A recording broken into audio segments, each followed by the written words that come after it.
ভোলা ঘোষের অভিযোগের ভিত্তিতে অবশেষে এফআইআর করা হয়েছে। এফআইআর দায়ের করে তদন্ত শুরু করেছে পুলিশ।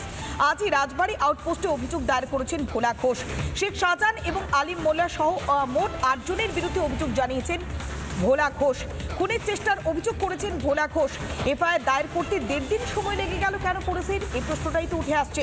শাহজাহানের বিরুদ্ধে বেশ কিছু তথ্য দিয়েছেন ভোলা ঘোষ। অভিযোগ দায়ের করবার পর দাবি করলেন ভোলা ঘোষ, গতকাল একের পর এক অভিযোগ তিনি করেছেন এবং আজও তিনি অভিযোগ জানিয়েছেন। শাহজাহানের বিরুদ্ধে বেশ কিছু গুরুত্বপূর্ণ তথ্য দিয়েছেন বলে নিজেই জানিয়েছেন ভোলা ঘোষ। ছোট্ট ছেলেটা তো মারা গেছে, ওখানে ফিরতে দেরি করেছে, কারণ আমার সংসার তার কেউ নেই। ওর সাজেশন বা মতামত আমাকে নিতেই হবে। আমি আপনাদের সঙ্গী, আপনাদের সাথে আমি এটা অনুরোধ করবেন না, কারণ প্রশাসন বলে দিয়েছে এটা কোনো কাজ আউট করবে। প্রশাসন ঠিক কাজ করে নিশ্চয়ই আবার দাঁড়িয়ে যাবো। আর একটা জিনিস হলো যেটা আমি জানি যে একবার যদি এই হচ্ছিল বাঘের দাঁত ভেঙে যায়, পুনরায় সেই সে কামড়াতে পারে না। শাহজাহান কি জেল থেকেই আতঙ্কের সাম্রাজ্য চালাচ্ছে? একদম। আপনি কি সিবিআই ইডি কে বেশ কিছু তথ্য দিয়েছিলেন? ওনারা তো নোটিশ করে ডেকেছে, না গেলে তো আমাকে অ্যারেস্ট করে নিত। যেটুকু জানি সেটুকু দিয়েছে। আপনাকে সিবিআই নোটিশ দিয়ে ডেকেছে? সিবিআই ইডি একবার না, মিনিমাম 10-12 বার করে যেতে হয়েছে। কেন, কি জন্য?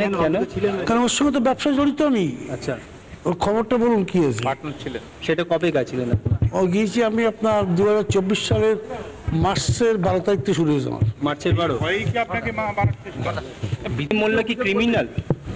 এখন ক্রিমিনাল বলতে ভাষাটা হলো ওর শিক্ষা বলে কিছুই নেই, চলে এই খামচানো, মানে বিভিন্ন জায়গা থেকে এ করে। তা ক্রিমিনাল না তোলাবাজ এটা বুঝতে পারছি। এই জন্য ক্রিমিনালি তার একটা আলাদা স্ট্যাটাস থাকে, তাও তো নেই। গতকাল ন্যাচাটে যখন দুর্ঘটনা ঘটেছিল আর সেই দুর্ঘটনাতেই প্রাণ গিয়েছে ভোলা ঘোষের ছোট ছেলের। তবে এই ঘটনায় এফআইআর নিতে কেন সময় লেগে গেল 1.5 দিন পুলিশের? একের পর এক প্রশ্ন উঠে আসছে। আইনজীবী কালীচরণ মণ্ডল অর্থাৎ ভোলা ঘোষের আইনজীবী, তিনি কি বলছেন শুনুন একবার। কমপ্লেনের বেসিসে তাতে অভিযোগটা মার্ডারের দিকেই যাচ্ছে। ঘটনা যা বা প্রবাহ যা এসছে তাতে যা দেখা যাচ্ছে যে কনস্পিরেসি আছে, একটা মার্ডারের যে একটা গন্ধ আছে এটা একদম পরিষ্কার। অভিযোগ কনস্পিরেসি এসছে, শেখ শাহজাহানের বিরুদ্ধেই সব আঙুল আছে কমপ্লেনে, তাই আছে। গতকাল কিন্তু রেপ কেসের একটা ট্রায়াল চলছিল, সেই ট্রায়াল কেসটাই উনি সাক্ষী দেওয়ার জন্য, এই আসামি তাতে, এবং সেই কেসেই উনি যাচ্ছিলেন। এটা পরিকল্পনা ছাড়া তো সম্ভব না।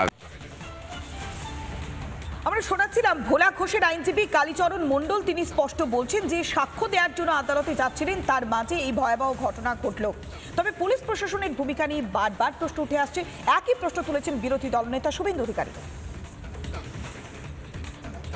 ভোলা বাবুকে বলবো আমরা আইনি সাহায্য দেব, সিনিয়র লয়ারদেরকে আমরা অনুরোধ করব পাশে দাঁড়াতে। উনি শুধু মত দিন, সাক্ষীদের কেন্দ্রীয় নিরাপত্তা এবং মামলা অন্য রাজ্যের ট্রান্সফার, এই দুটো খুব এসেন্সিয়াল। প্রেসিডেন্সি জেলের 42 নম্বর ঘরে বসে, কেবিনে বসে শাহজাহান অপারেট করছে, ওর হাতে গ্রে নগরে মোবাইল রয়েছে। আমাকে কারারক্ষীরা গতকাল থেকে সমস্ত তথ্য দিয়েছে। দুটো মোবাইল নিয়ে শাহজাহান এই অপারেটটা ওখান থেকে করছে, জেলের ভিতর থেকে। এটা সম্ভব হয়েছে রাজ্যের মুখ্যমন্ত্রী মমতা ব্যানার্জি আছে। শাহজাহানদের কেসের ক্ষেত্রেও অন্য রাজ্যে ট্রান্সফারের জন্য মামলা আদালতে নিয়ে যাওয়া উচিত তদন্তকারী সংস্থা। আমি অনুরোধ এবং দাবি করব, সমস্ত সাক্ষীর উচিত কোর্টে গিয়ে নিরাপত্তার দাবি করা।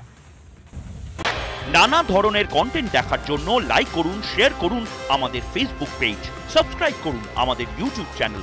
পাশাপাশি অন্যান্য ব্রেকিং নিউজের জন্য অবশ্যই চোখ রাখুন রিপাবলিক বাংলায়।